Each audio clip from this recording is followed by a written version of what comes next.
நம்ம இன்னைக்கு பீச்சிங்காய் கூட்டு வைக்க போகிறோம். 2 பீச்சிங்காய் எடுத்து அரிஞ்சு வச்சுருக்கு. இது பெரிய வெங்காயம் 1,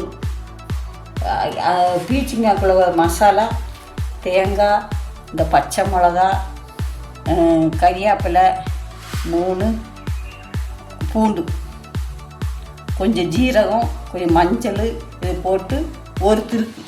பச்சை மிளகா, வெள்ளைப்பூடு, கொஞ்சம் ஜீரகம், மஞ்சப்பொடி, தேங்காய் ஒரு திருக்கி இந்த வச்சுருக்கு.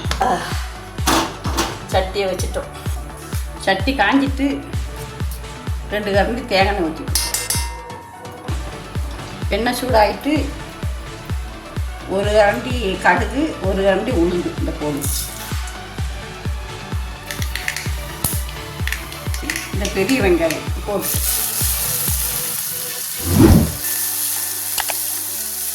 இப்படி வதங்கினா போதும். நம்ம இந்த பீச்சிங்காயை போட்டுக்குவோம்.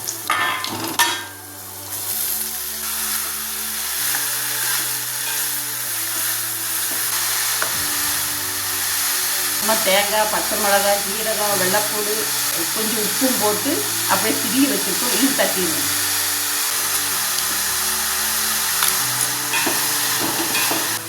இதில் தண்ணி ஒன்றும் ஊற்றக்கூடாது. அடைச்சி வச்சுட்டு வேகட்டும். இங்கே பாருங்க, தண்ணியே ஊற்றலை, எவ்வளோ தண்ணி வந்துருக்குன்னு பாருங்க. அது இங்கே பாருங்க, நல்லா வெந்துட்டு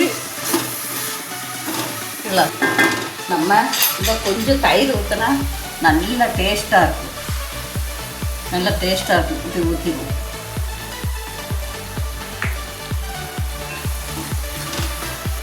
நல்லா வெந்துட்டு நம்ம இந்த இப்போ இறக்கி வச்சுருக்கோம். பீச்சிங்காய் கூட்டு ரெடி.